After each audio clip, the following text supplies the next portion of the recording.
अस्सलाम वालेकुम dear students, कैसे हैं आप सब। उम्मीद करती हूँ आप सब अच्छे होंगे, खैर खैरियत से होंगे। Welcome to my YouTube channel. Previous lecture में हम लोगों ने प्रिंटफ बहुत डिटेल के साथ पढ़ा था। आज जो हमने टॉपिक करना है वो है स्कैनफ और उसके बाद गेट ch और हम स्टेटमेंट टर्मिनेटर। आज जो हम ये तीन चीज़ें आज के लेक्चर में पढ़ेंगे। और मुझे जो है बहुत सारी वीडियोस में जो रिक्वेस्ट आ रही थी पिछले लेक्चर्स में कि हमें उर्दू मीडियम की बुक से भी जो है निशान लगवाएं कि हमने कहाँ से कहाँ तक करना है। वैसे तो मेरा लेक्चर इंग्लिश और उर्दू दोनों में ही होता है, यानी कि मैं उर्दू में ही समझा रही हूँ, लेकिन कोई मुश्किल पेश आनी तो नहीं चाहिए। और पेज नंबर जो है वो भी तकरीबन उर्दू मीडियम और इंग्लिश मीडियम वालों के सेम है, तो आप उसके हिसाब से लगा सकते हैं निशानात। लेकिन जिनको फिर भी कोई ना कोई मसला है तो उनके लिए मैंने जो है ये उर्दू की बुक भी ख़रीद ली है। तो मैं आप लोगों को आज से जो है उर्दू की बुक से भी जो है वो निशानात लगाती रहूँगी, ठीक है। तो विदाउट एनी फर्दर डिले हम जो है अपनी नई वीडियो स्टार्ट करते हैं।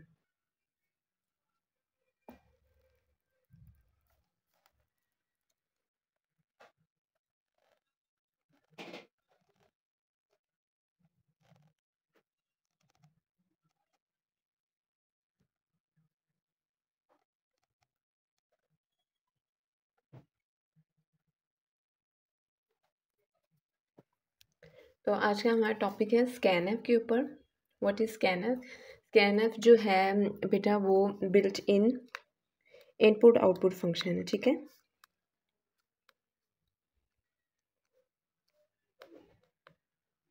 बिल्ट इन इनपुट फंक्शन है। आउटपुट फंक्शन जो था वो प्रिंटफ था, जिसके ज़रिए हम जो है स्क्रीन पर आउटपुट देख सकते थे। और ये जो है बिल्ट इन ये इनपुट फंक्शन है, यानी अगर हमने यूज़र से कोई वैल्यू लेनी है और अपने वेरिएबल में सेव करवानी है तो हम स्कैनफ फंक्शन को यूज़ करेंगे, ठीक है। इसका सिंटैक्स देख लेते हैं। हम कीवर्ड लगाएंगे स्कैनफ डबल कोटेशन और इसके अंदर आएगी डाटा टाइप। जिस भी टाइप का वेरिएबल की इनपुट लेना चाहते हैं डाटा टाइप आएगी, डबल कोटेशन क्लोज आएगी, कोमा एम्परसेंड साइन आएगा और उसके बाद वेरिएबल का नेम आएगा, ठीक है। ये है इसका सिंटैक्स। ब्रैकेट क्लोज हो जाएगी और यहाँ पे हम टर्मिनेटर स्टेटमेंट लगा देंगे, यानी कि स्टेटमेंट हमारी यहाँ पे ख़त्म होगी। यानी स्टेटमेंट दो पार्ट्स पे कंसिस्ट करता है। पहला डबल कोटेशन के अंदर हम जो है डाटा टाइप डिक्लेयर करेंगे, दूसरा वेरिएबल का नेम और एम्परसेंड साइन। एम्परसेंड साइन भी कहते हैं और इसको एड्रेस साइन भी कहते हैं, यानी इस एड्रेस पे जाके इस टाइप का डाटा जो एंटर करेगा यूज़र उसको जो है सेव करवा दिया जाए, ठीक है। ये इतना सा ही है और इंतहाई आसान है। बुक से हम इसकी एग्जांपल देख लेते हैं। अब यहाँ पे एग्जांपल है, देखिए hash include void main program start हो गया। हमने एक वेरिएबल लिया ग्रेड और इसकी टाइप क्या है करैक्टर। जो टाइप होगी डबल कोटेशन के अंदर वही आएगी। Scan F double quotation %c और एम्परसेंड ग्रेड, ठीक है। यहाँ पे यानी कि डाटा टाइप, एड्रेस साइन और वेरिएबल का नेम, दैट्स इट। दो पार्ट्स होते हैं इसके। और ये देख लेते हैं हमने कहाँ से लेकर कहाँ तक करना है। ये हमने यहाँ से करना है। scanf is a built-in function in C language that takes input from the user into the variable. scanf एक built-in function है C language में जो कि input लेता है from the user. We specify the expected input data type in a scanf function. हम specify करते हैं input expected data type, जिस भी डाटा टाइप का हमने डाटा सेव करवाना है with the help of the format specifier. Format specifier के ज़रिए इसके बारे में बता रहा है। If users enters integer data type, format specifier mention in scanf must be % और %type। यहाँ पे हम लोगों ने कैरेक्टर डाटा टाइप ली थी तो %c लिया। अगर हमारे पास इंटीजर होती %d लेते। अगर हमारे पास फ्लोट डाटा टाइप होती तो हम यहाँ पे %f लेते, ठीक है। क्लियर?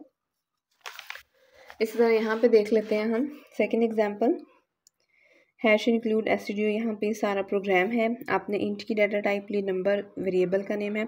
हम जो है एक मैसेज प्रिंट करवाएंगे, enter a number between 0 to 10, कि आपने 0 से 10 के दरमियान कोई भी नंबर एंटर करना है। जब यूज़र अपनी स्क्रीन पे ये मैसेज पढ़ेगा तो उसे पता होगा कि मैंने 0 से 10 के दरमियान कोई नंबर एंटर करना है। फिर स्कैनफ फंक्शन लगा हुआ है, जो भी यूज़र डाटा एंटर करेगा 0 से 10 के दरमियान वो नंबर के अंदर सेव हो जाएगा और डाटा टाइप क्या है इंटीजर। और आपने क्या कर देना है, the number you have enter is %d, आपने उस नंबर को अगेन प्रिंट करवा देना। यानी आपकी स्क्रीन पर पहले ऐसे प्रिंट होगा, enter a number between 0 to 10, फिर ये यूज़र ने नंबर एंटर किया 4, जैसे ही वो नंबर एंटर करेगा आपका अगला पीस ऑफ कोड एग्जीक्यूट करेगा, the number you have entered is 4। ठीक है, यहाँ पे इंपॉर्टेंट नोट में बताया गया है कि आप जो है एक से ज़्यादा वेरिएबल भी एक स्कैनफ में यूज़ कर सकते हैं। जिस तरतीब से आप वेरिएबल लिखेंगे उसी तरतीब से उनकी डाटा टाइप्स जो है यहाँ पे साथ लिखते जाएंगे, और कॉमा डाल के जो है वेरिएबल के नेम और एड्रेस साइन के साथ जो है इसे हम अलहदा करते जाएंगे। ठीक है, यहाँ पे एक एक्टिविटी दी गई है, write a program that takes roll number, percentage of marks and grade from the user as input. Program should display the formatted output like the following. इसकी तरह आपने आउटपुट भी इस तरह आपने आउटपुट शो करनी है, रोल नंबर जो इनपुट की वैल्यू, परसेंटेज जो इनपुट की वैल्यू, ग्रेड और जो इनपुट किया। तो इसकी डाटा टाइप क्या होगी, रोल नंबर की इंट, परसेंटेज की फ्लोट, ग्रेड की करैक्टर। तो जब आप ऊपर आप मैसेज प्रिंट करवा देंगे प्रिंट एफ की तरह, सेम ऐसे enter your role number, percentage and grade. जैसे ही यूज़र एंटर करेगा आप स्कैन एफ के अंदर %d %f यहाँ कोमा नहीं आएगा, %c डबल कोटेशन, इसके लिए हम वेरिएबल ले लेंगे रोल, इसके लिए PER, इसके लिए ग्रेड। तो हम यहाँ पे रोल %PER और %ग्रेड, ये सेमी कॉलन एंड में आ जाएगा, और फिर प्रिंट एफ करवा देंगे इस तरतीब से। ठीक है, क्लियर।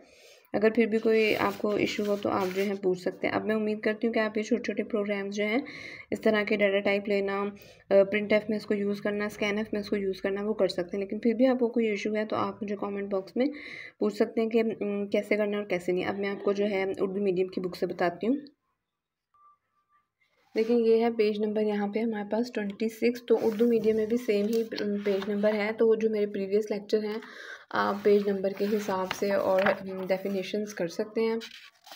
फर्दर जो है मैं उर्दू मीडियम की बुक के साथ साथ लेकर चलूँगी, लेकिन जो प्रीवियस लेक्चर हैं उन्हें आप वो साथ साथ खुद कवर कर लेंगे, और जो कोई आपको क्वेश्चन हो तो वो आप मुझसे पूछ लेंगे। ठीक है, स्कैनर वाला जो है हम यहाँ से लेके यहाँ तक करेंगे और इसके साथ एग्जाम्पल करेंगे। ये वाला पार्ट आपको करने की ज़रूरत नहीं है, ये एग्जाम्पल आप जो है अपनी अंडरस्टैंडिंग के लिए कर सकते हैं। ठीक है, ये वैसे क्वेश्चन में नहीं आएगी, और ये एक्टिविटी आप लोगों ने करके आनी है, यानी कि करनी है आपने खुद से। मैंने थोड़ा बहुत हिंट दे दिया है, लेकिन अगर आपसे कंप्लीट ना हो तो आप मुझे बता सकते हैं। क्लियर।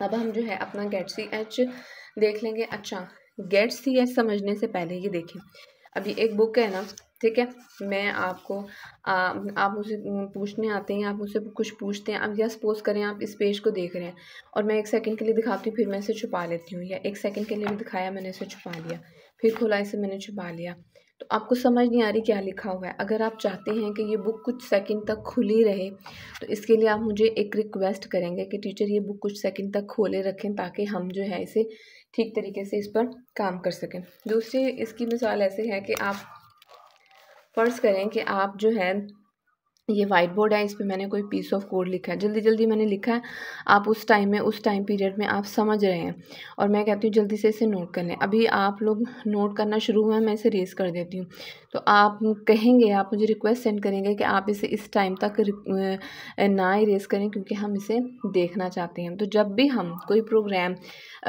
सी लैंग्वेज के अंदर एग्जीक्यूट करते हैं तो एग्जीक्यूशन के प्रोसेस को रोकने के लिए, जैसे ही हमने पीस ऑफ कोड लिखा ना प्रोग्राम का piece of code, for example ये एक पीस ऑफ कोड है, ठीक है, ये एक प्रोग्राम हमने लिखा, जैसे ही हम इसको रन करेंगे ना, कंपाइलर इसको रन करेगा और 1-2 सेकंड के अंदर इसको बंद कर देगा फाइल को, यानी कि जो इसकी एग्जीक्यूशन वाली स्क्रीन है, ओपन स्क्रीन है, वो 1-2 सेकंड के अंदर वो बंद हो जाएगी। अगर हम चाहते हैं ये खुली रहे तब तक जब तक हम इसे इस्तेमाल कर रहे हैं, उसके लिए एक फंक्शन यूज़ होता है, that is GET-CH। GET-CH function क्या करता है, यानी जब भी हम GET-CH फंक्शन को यूज़ करते हैं, ठीक है, इसका क्या काम होता है, अगर मैंने GET-CH फंक्शन किसी पीस ऑफ कोड में लगा दिया है एंड में, तो इसने क्या करना होता है, ये स्क्रीन को उस वक्त तक खोले रखेगा जब आप अपने कीबोर्ड के ऊपर से कोई भी करैक्टर प्रेस नहीं कर देते। जब सारी एग्जीक्यूशन होगी उसके बाद जैसे ही आप कीबोर्ड पे से कोई करैक्टर एंटर करेंगे, ये जो है ना स्क्रीन जो है वो ख़त्म हो जाएगी, एग्जीक्यूशन वाली स्क्रीन जो है ना वो ख़त्म हो जाएगी। अगर आप गेट सी एच नहीं लगाते तो आपको आपके काम किए बगैर देखे बगैर 2-3 सेकंड में स्क्रीन बंद हो जाएगी। आप पूरा कोड भी नहीं रीड कर सकेंगे, या जो आउटपुट स्क्रीन के ऊपर कुछ आ रहा है वो आप रीड नहीं कर सकेंगे। गेट सी एच का फंक्शन का मकसद ये होता है कि एग्जीक्यूशन वाली जो स्क्रीन कंप्यूटर पे नज़र आ रही होती है वो यानी कि वो स्टॉप रहे, वहीं पे रहे, स्टेबल रहे। जैसे ही आप कोई करैक्टर एंटर करें तो वो उसे जो है बंद कर दें। ठीक है, आई थिंक आपको गेट सी एच का क्लियर हो गया होगा कि क्या है। अब जो है हम इसकी रीडिंग कर लेते हैं। यहाँ से देखें, get C H function is use to read a character from the user. ये क्या करता है कि इसने एक करैक्टर लेना होता है जो यूज़र एंटर करता है। The character enter by the user does not gate displayed on the screen. जो करैक्टर आप एंटर करते हैं वो स्क्रीन पर डिस्प्ले नहीं होता, बस वो खुद से ना एज अ इनपुट ले लेता है। The function is generally use to hold the execution programme.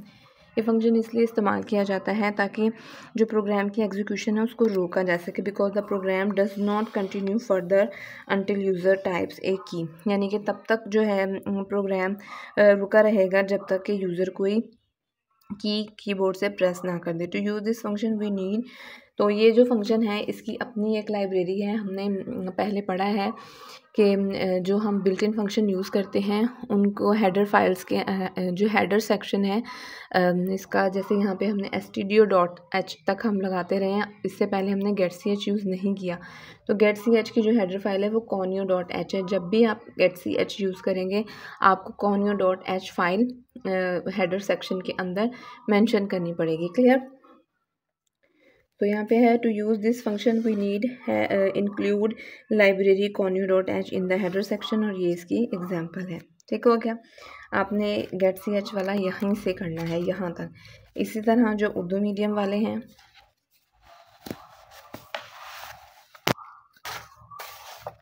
वो भी जो है ये वाला सारा पोर्शन करेंगे। ठीक है, I'm सॉरी, मैं जो है इसे हाईलाइट बस इसी तरह रफ सा ही कर रही हूँ। ठीक है, और ये साथ एग्जाम्पल करेंगे। क्लियर? सेकेंड एग्जाम्पल भी हम देख लेते हैं। यहाँ पे जो है एक वेरिएबल लिया है करैक्टर डाटा टाइप का और कहा गया है प्रेस एंटर एनी की जो है हम गेट सी एच के ज़रिए ले रहे हैं। तो जो की आप उस वक्त एंटर करेंगे वो की के अंदर सेव हो जाएगी। दैट्स इट, इसका और कोई काम नहीं है। तो आप चाहें तो आप इसकी वेरिएबल को यूज़ करते हुए इसकी की को देख सकते हैं कि कौन सी की एंटर की है, वरना तो कोई ख़ास ज़रूरत नहीं होती। ठीक है, उसके बाद है स्टेटमेंट टर्मिनेटर की। ये तो हम साथ साथ यूज़ करते ही आए हैं। जब मैं सेमी कॉलन लगाती हूँ मैं आपको बताती हूँ कि स्टेटमेंट एंड हो गई है, that's why we are using semicolon. It is also known as statement terminator. A statement terminator is identifier for compiler which identifies end of the line. ये इंडिकेट करता है कंपाइलर को कि file का and हो गया है। In C language semicolon is use as a statement terminator. If we do not end each statement with a semicolon it results into an error. अगर हम हर स्टेटमेंट को सेमी कॉलन से enter नहीं करते तो compiler को पता नहीं चलता कहाँ पे स्टेटमेंट एंड हुई है, और जो है कंपाइलर हमें क्या दे देता है, एरर का मैसेज दे देता है। तो हर स्टेटमेंट को हमने सेमी कॉलन से इनक्लोज करना होता है। ये इसका सिंटैक्स है, यानी आपने जो भी काम किया, प्रिंटफ, स्कैनफ, जो भी स्टेटमेंट वेरिएबल डिक्लेयर किया, तो उसके बाद आप लोगों ने जो है सेमी कॉलन एंटर करना होता है। Similarly for the Urdu medium class, यहाँ से लेके ये 2 लाइन्स और ये इसकी एग्जाम्पल। ठीक है, तो आज का लेक्चर यहीं पे ख़त्म होता है। आई होप आप लोगों को अच्छे तरीके से समझ आया होगा, और अगर कोई क्यूरी या कोई बात रह गई हो तो आप मुझसे कमेंट सेक्शन में ज़रूर डिस्कस कर सकते हैं। और आपको ये लेक्चर ज़रा सा भी इन्फॉर्मेटिव लगा हो तो अपने फ्रेंड्स के साथ ज़रूर शेयर कीजिएगा ताकि वो लोग भी इससे फ़ायदा उठा सकें। थैंक यू, अल्लाह हाफिज़।